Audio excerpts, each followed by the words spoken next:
We're going to cover what happened in the gold, silver, and precious metal mining stock arena this week. But more importantly, we're going to look at some very interesting stories, some interesting developments that are going to have a major impact on the price of silver, gold, and the precious metal mining stocks. These are things that we need to look at, need to analyze as we formulate our opinion about where gold, silver, and the precious metal mining stocks are going to head in the coming months, quarters, and years. You're in Ron's basement. I'm glad you're here. Let's go. Gold did not have a very good week for us, but it wasn't as bad as last week. Gold closed at $1,740 per ounce, down about 1% for the week.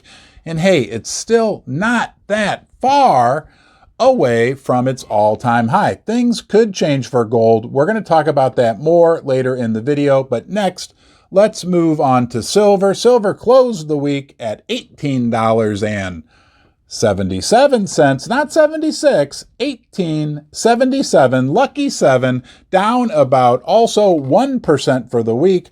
Way better than last week. Silver last week, guys, was down 10%. Next, let's turn our focus to the junior mining stocks. The GDXJ, Junior Mining Gold Index, was down 1% for the week to $31. Think about this. Just back in April, 4 months ago, it was at 52. For the GDXJ to get back to 52, where it was just 4 months ago, it would have to go up almost 68% if my math is correct, which I'm sure that it is. There's a lot of runway in front of the junior gold and silver mining stocks. And our good friend Bitcoin continues to be under pressure around $20,000 per coin. Don't forget that within the last year, it had been as high as $67,000. It would have to go up 200% or more from where it is right now just to get back to its high for the year. Now, let's look at the S&P 500. It closed at 40.57, down almost 4% for the week. So the general markets had a rough week. If you look at gold and silver and the mining stocks, they actually showed some relative strength to the overall markets, and it kind of felt that way to me. Now, sentiment in the general markets is very bad right now. It had kind of improved a couple weeks ago, but now I'm getting this feeling like people are negative again. It didn't help that Jerome Powell had some very hawkish things to say. He said, expect pain for U.S. households and businesses. So the general markets are in kind of a negative mood, but a bright light, again, for us is that on a relative basis, the miners, the price of gold, the price of silver actually held up pretty well. And we could be falling into a situation similar to the 1970s. I mean, Jerome Powell's talking about stagflation, right? Like killing the economy, pain, right? So that he can fight this inflation that is really coming from more the supply side. There's restricted supplies of goods, so we're likely going to continue with high inflation while at the same time have a more contracting economy. He kind of telegraphed that to us. That is stagflation. That is fertile ground for gold and silver. Let's hope that we see that higher prices for gold and silver very soon.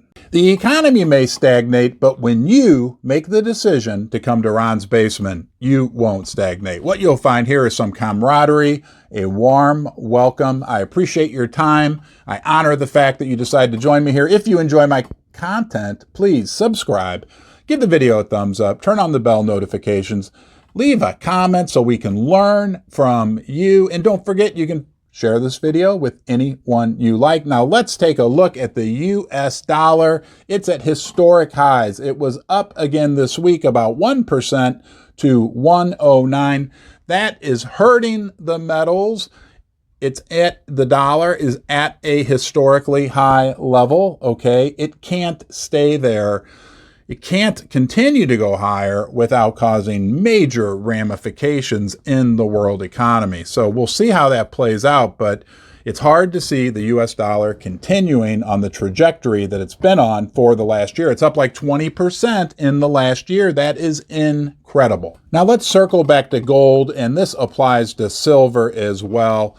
Gold in particular still feels like it's building a strong base within the $1,700 per ounce range. Like I said earlier, it showed relative strength to a lot of other sectors in the market this week, but it's all about the Fed. It's all about Powell. He came out and was a little hawkier at Jackson Hole yesterday, so that hurt the price of gold and silver. Now, look, the guy is ratcheting up hawkishness. Right when we think he can't ratchet it up any higher, he finds a way to ratchet it up just a little bit more.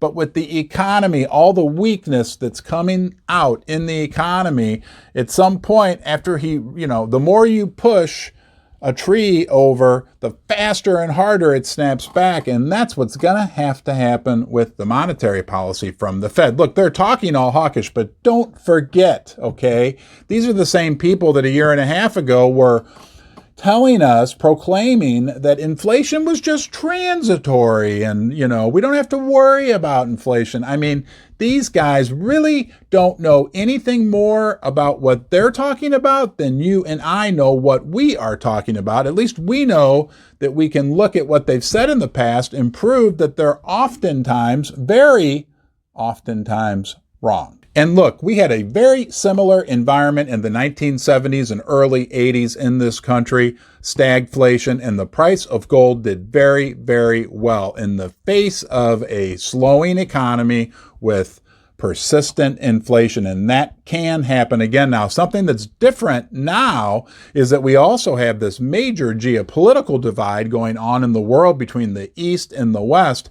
And guess what? The people in the East, and there's a lot more from just a population perspective, but on top of that, the Russians, the Chinese, the Brazilians, the Indians, they love silver and gold, and their central banks are accumulating more and more silver and gold. Things could get interesting. I'll touch briefly on silver, but I will put out another video this weekend specific to silver. But I think the biggest thing that we need to remember with silver is the demand picture.